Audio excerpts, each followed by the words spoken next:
Nadia Gertz, bonjour.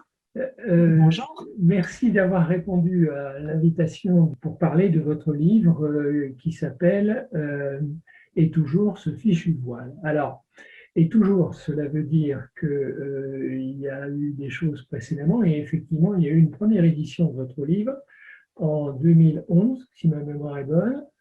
Et là, vous republiez une seconde édition fortement remaniée avec une préface de Madame Forest qui complète en fait, je veux dire, la force en fait de la présentation et de la démonstration.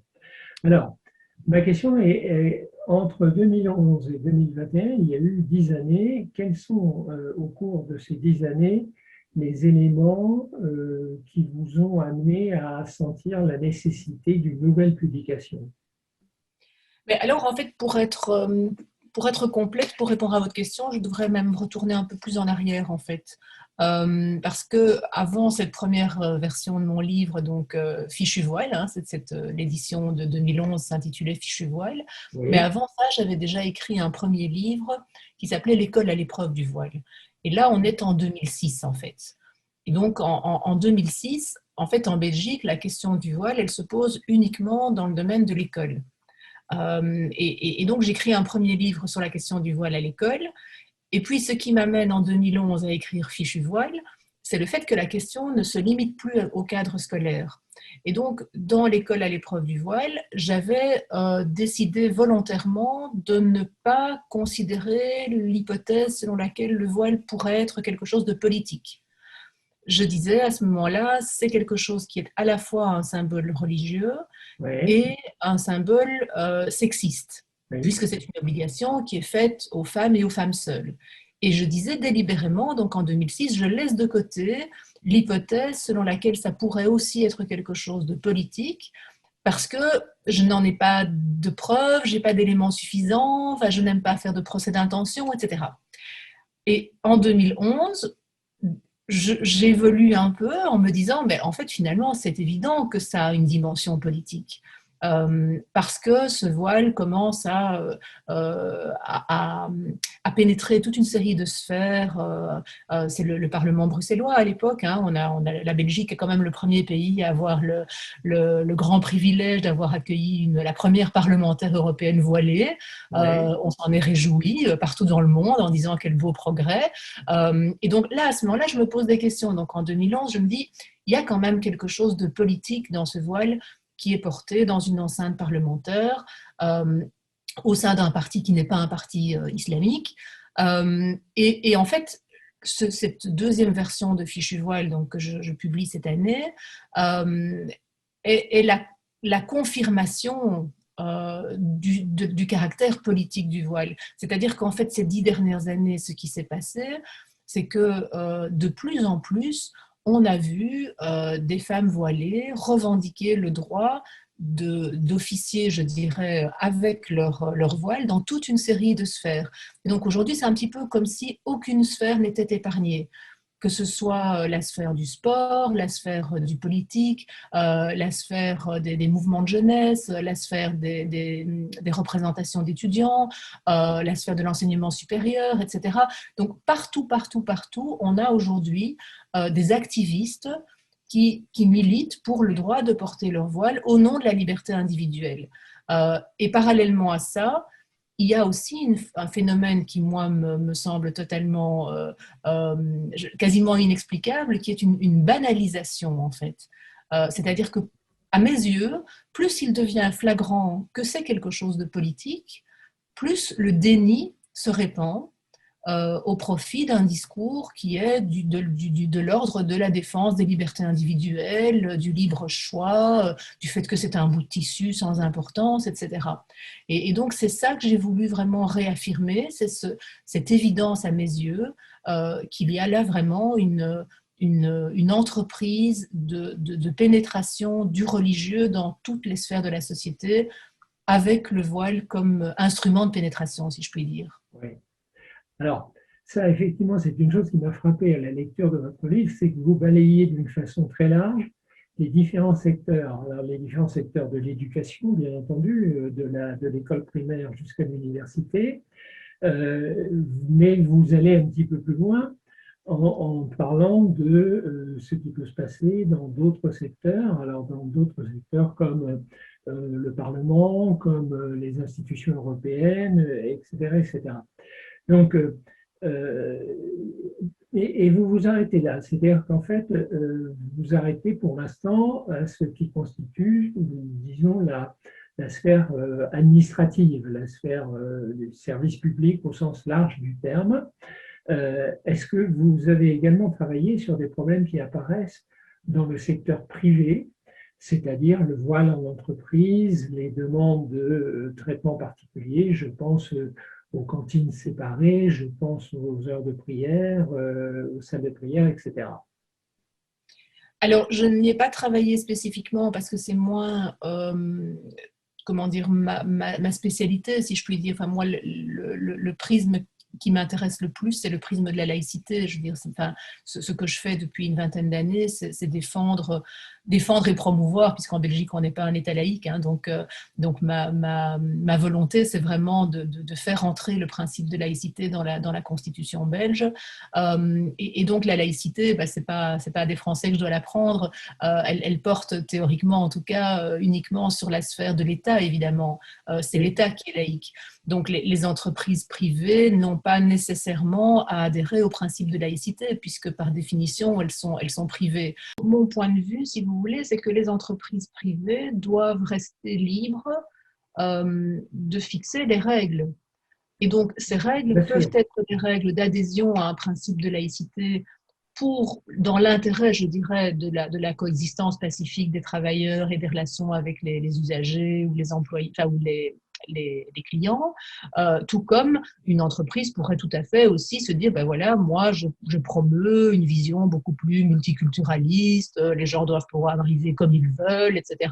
Moi, j'ai pas de problème avec ça. Disons que mon discours n'est pas un discours qui veut imposer à toutes les sphères de la société des principes d'organisation laïque. Mais je suis personnellement convaincue que la prééminence du religieux a des effets délétères sur la coexistence pacifique.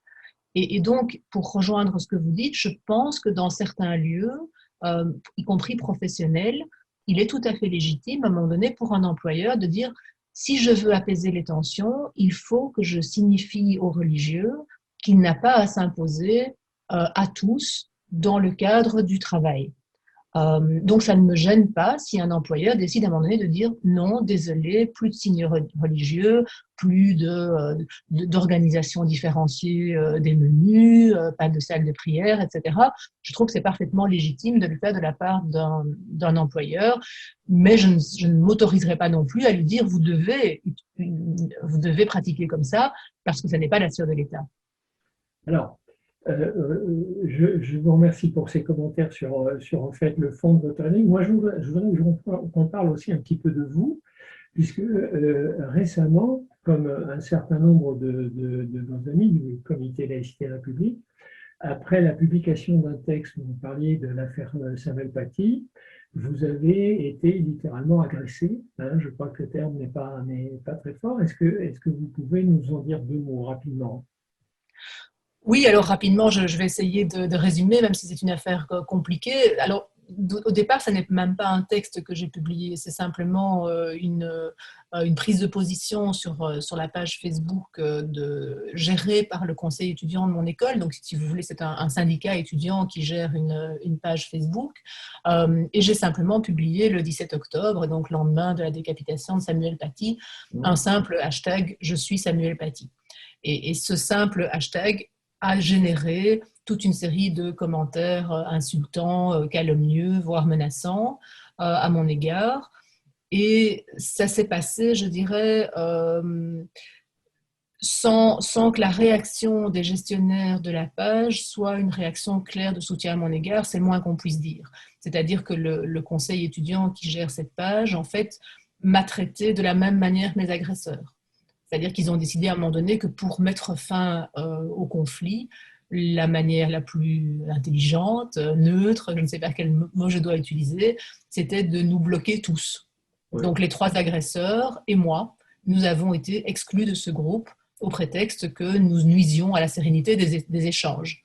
Donc quelque chose de totalement énorme en fait, hein, là où moi je m'attendais à ce qu'il y ait vraiment un mouvement de solidarité globale où tout le monde aurait dit collectivement bien sûr que nous sommes Samuel Paty, comment peut-on ne pas être Samuel Paty? C'est la moindre des choses pour tout futur enseignant puisque je formais de futurs enseignants. Au lieu de ça, on a mis le débat sous le tapis en disant bon ben voilà, ça c'est une prise de position peut-être un petit peu clivante ou que sais-je. Donc ça c'est le rôle du conseil étudiant. Parallèlement à ça, ma direction, elle, a mis 2 mois à accoucher d'une prise de position qui me soutenait enfin par rapport à mes détracteurs.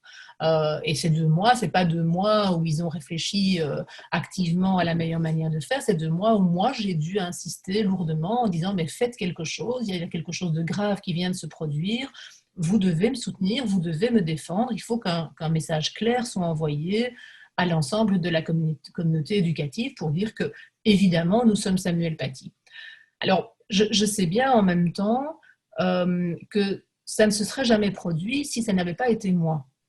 Je veux dire, le fond du problème, ça n'est pas que je me solidarise de Samuel Paty. Le fond du problème, c'est que par ailleurs, je milite contre l'autorisation du voile dans toute une série de lieux, enfin qui ne sont pas si nombreux en fait, hein, c'est l'école et la fonction publique. Mais je sais depuis 10 ans que ça me vaut de solides inimitiés, voire des haines corses, de la part de toute une série d'individus en Belgique. Et donc, ce hashtag « Je suis Samuel Paty » a en fait uniquement été un prétexte pour ceux qui, j'ai envie de dire, qui veulent ma peau, en tout cas symboliquement, pour m'attaquer à nouveau. Et ça a été suivi d'une 2e vague encore plus virulente, où là, ça a été jusqu'à des menaces de mort, suite au fait que la Fédération Wallonie-Bruxelles, donc, qui est un organe officiel donc, de gestion de l'enseignement, en l'occurrence ici supérieur en Belgique francophone, donc Wallonie-Bruxelles Enseignement a décidé d'autoriser les signes convictionnels, donc les signes religieux, à partir de la rentrée scolaire 2022, notamment dans l'école dans laquelle je travaillais, donc notamment pour les futurs enseignants.